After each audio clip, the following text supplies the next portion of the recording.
Thank you, Lita. Amy, the princess of processes, invited me to get to share one of my processes with you. That is a real honor. I would invite you to turn to this page in your booklet, and while I'm sharing using Athens Pet Sitters example of our client journey, if you wanted to take notes about your client journey or your ideal client journey, what you want it to look like, use this time to scribble while I talk. I imagine, or let me tell you what a client journey is. What I'm thinking about is from the first time that an ideal potential client comes into contact with your business until you walk them through step-by-step, touching them, touch points, and transform them into the raving, renewing, reviewing clients that you really want. That's the journey. It's those touch points between them first hearing from you and then becoming that ideal client that you want them to be. So the first way we probably all already are bringing our clients to a journey is through the marketing that you're doing. Some of the things that we do, I'm sure you do this too, we send out postcards, we have a highly ranked website, we post on social media, we attend community events, we wear logoed shirts and hats, we volunteer. All these things that we're doing though, all that marketing pieces, they are all pointing toward our website. They all have one goal. One job, which is to get the ideal potential client to our website. Once they get to our website, my website has its own one job. The website's one job is not to get them to follow me on social media and send me an email and make a call. The website's one job is to get that potential ideal client to create an account. If they don't immediately create an account, then the website trips an email sequence. So then these clients get an email in their inbox every day for 6 days that reminds them of that one goal to create an account. We're on email sequencing. The email sequence has a new job. Its one job is to get them to schedule a meet and greet. So some of the things in our email sequence is a graphic that says like meet the team, and they get to see the kind of people who's coming into their home to care for their pets. There's a service list one day, so they get to see everything that we have to offer. And this is narrowing down the people that aren't ideal potential clients. Could be good clients, but not ideal. We are using that email sequence to get them to create or to schedule the meet and greet. That is the one job of the email sequence. Once they have that meet and greet, in our world, a meet and greet is when somebody on our team comes out to their house in person, they review the pet's instructions, they get access to the home, we share keys, but there is really one job that meet and greet has as well. And that is to build peace of mind with that client. We do all these little things, but the one job is for that client to know they made a good decision when they chose to go with us. They're going to follow through. They do want us to provide the service that we set up. When they get that peace of mind and they know that yes, they do want to continue with us, they do want to have us into their home to care for their pets, then we provide the service. But we're not done, because even our service has one job. When we're providing our service, what we're looking for by following instructions, communicating, providing that peace of mind that we set up to do, we want to make sure that when they come home, they're going to respond positively when we ask for feedback. When they come home from their service or their first month of dog walks or their first trip and we've taken care of their home and their pets, we want to say, did you come home to a happy crew? Did your pets give our pet sitter Mary a good review? And as long as we get that feedback, we know we've done a good job. Now sometimes people won't respond, but they'll book another service, so I'll take that feedback as well. The feedback, that also has its one job. After we get that positive feedback, then we ask for a review. Again, most of our clients, they're not going to review. They're busy people. That's why they used us in the first place. But we have done our job. We've used that lead measure that somebody was talking about earlier to to do our job, which is to ask for that review. So you think that we're at the end of our customer journey, right? They've set up for success, they've had their service, we must be done, but we're not done. Because not only do we want them to be raving about our service with their positive review, or reviewing our service, or referring to our friends, but we also want them renewing. We want them to continue to be excellent, ideal clients. So we do things like sending out weekly emails, sending cards, sympathy cards. We send welcome emails or not emails, we send welcome social media posts to new clients.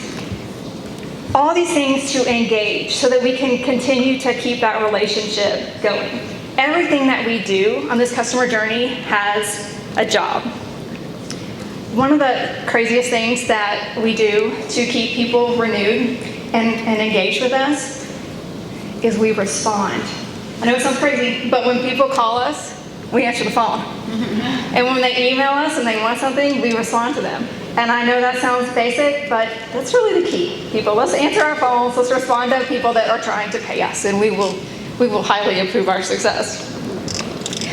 I wanted you to spend some time thinking about your own customer journey. You have a way of dealing with your clients right now, and maybe it's not the ideal way. So you can think about how you're doing it now, thinking about what your ideal way is. Think about things that you can maybe take off your plate. Some things that if it doesn't have a job, then maybe it doesn't need to continue to be a part of your customer journey.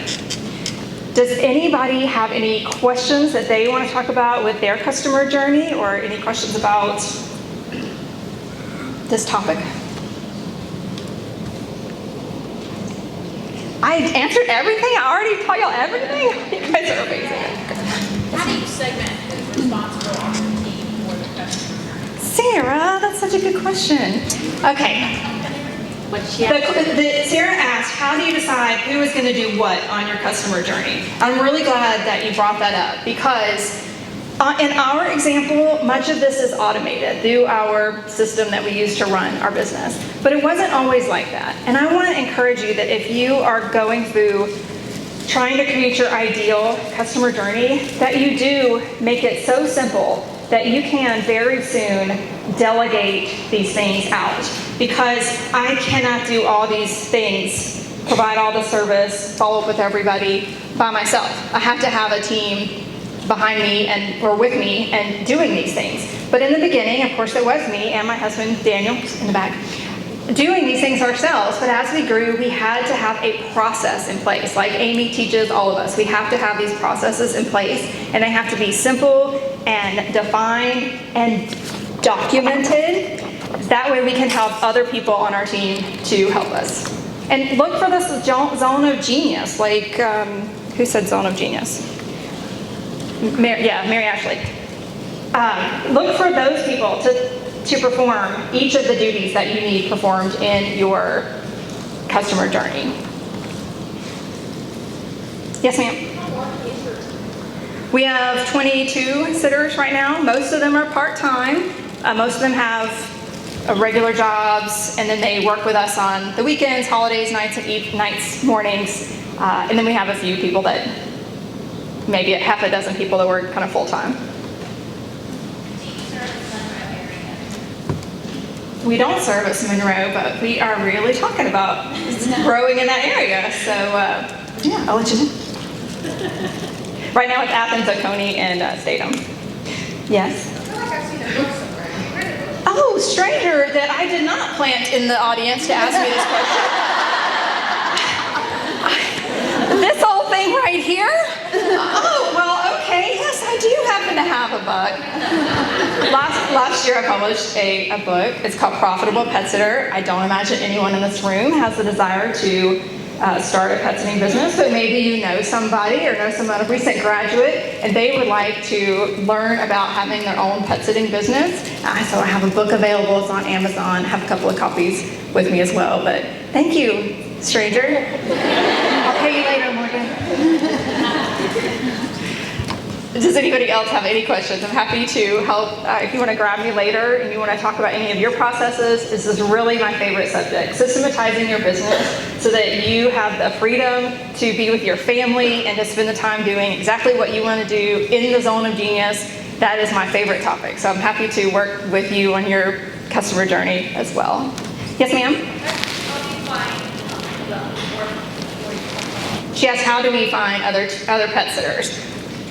You know, what we mainly do is we have our own pet sitters that we've, after we've grown over the years, and we have asked them, who is your friends and family? Who would be good on this? They actually understand that you're not just going to love on bellies. Of course, you get to love on pets, but you are wiping counters, keeping up with keys, keeping up with, being somewhere at 7 o'clock in the morning, not maybe spending the night with your own dog, maybe being with the client's dog. So it does take a kind of a special person to do it, but I find that good people run with good people.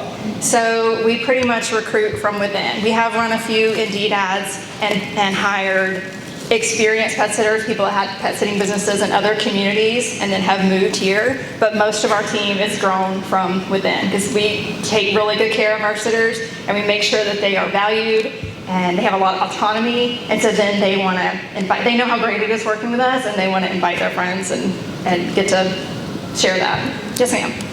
How long do you have to be working?